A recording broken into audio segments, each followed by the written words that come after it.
हरे कृष्णा, राधे राधे।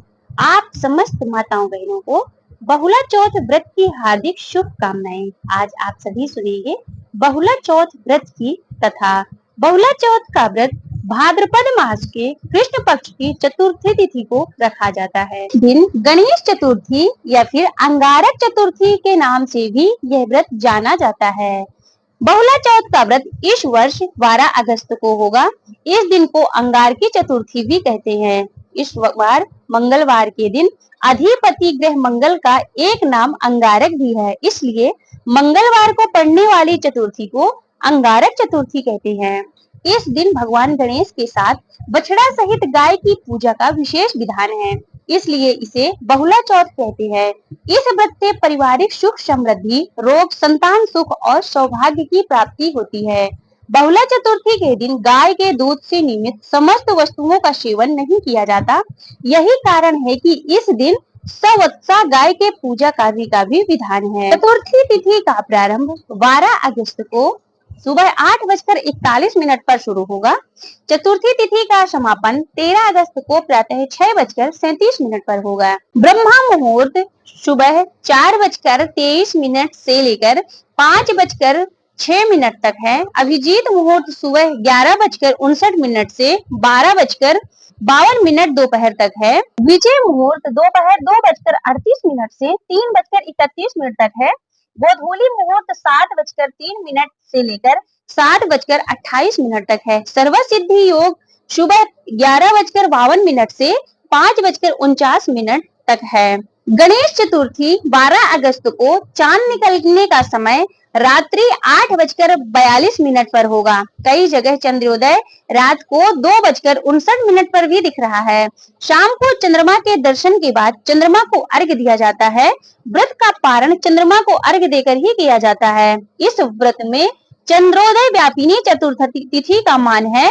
इसका मतलब है कि जब चंद्रमा रात को चतुर्थी तिथि से मिल रहा है उस दिन व्रत रखा जाएगा। इसलिए गणेश चतुर्थी यानी बहुला चतुर्थी का व्रत 12 अगस्त को रखा जाएगा। इस दिन ब्रह्मा मुहूर्त में उठकर समस्त दैनिक कृत्यों से निवृत्त होकर स्वच्छ वस्त्र धारण करें और अपने आराध्य देवी देवताओं की पूजा अर्चना करनी चाहिए। तत्पश्चात दाहिने हाथ में जल, पुष्प, फल, गंध एवं कुश लेकर श्री गणेश जी का ध्यान करते हुए संकष्टी चतुर्थी का व्रत का संकल्प लेना चाहिए। शाम को पुनः स्नान करके श्री गणेश जी का पंचोपचार, दशोपचार या फिर षोडशोपचार पूजा अर्चना करनी चाहिए। दूर्वा की माला, ऋतु फल, मेवे एवं मोदक अर्पित करना चाहिए। यह व्रत मनोकामनाओं को पूर्ण करता है। बहुला चौथ की कथा। बहुला चतुर्थी व्रत से संबंधित एक बड़ी ही रोचक कथा प्रचलित है। जब भगवान विष्णु का कृष्ण रूप में अवतार हुआ था, तब इनकी लीला में शामिल होने के लिए देवी देवताओं ने भी गोप गोपियों का वेश लेकर अवतार लिया था। कामधेनु नाम की गाय के मन में श्री कृष्ण की सेवा का विचार आया और अपने अंश से बहुला नामक की गाय बनकर नंद बाबा की गौशाला में आ गई। भगवान श्री कृष्ण का बहुला गाय से बड़ा ही स्नेह था।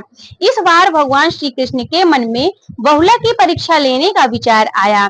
जब बहुला वन में चल रही थी, तब भगवान सिंह के रूप में प्रकट हो गए।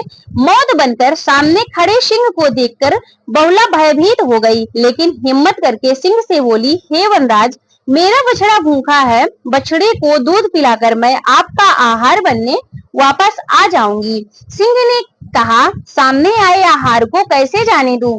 तुम वापस नहीं आई तो मैं भूखा रह जाऊंगा। बहुला ने सत्य और धर्म की शपथ देकर कहा कि मैं अवश्य आऊंगी। बहुला की शपथ से प्रभावित होकर सिंह वने श्री कृष्ण ने बहुला को जाने दिया। बहुला अपने बछड़े को दूध पिलाकर वापस वन में चली गई। बहुला की सत्यनिष्ठ को देखकर भगवान श्री कृष्ण अत्यंत प्रसन्न हुए और अपने वास्तविक स्वरूप में आकर कहा कि हे बहुला, तुम परीक्षा में सफल हुई। अब से भाद्रपद चतुर्थी के दिन गौ माता के रूप में तुम्हारी पूजा होगी। तुम्हारी पूजा करने वाले को धन और संतान का सुख मिलेगा।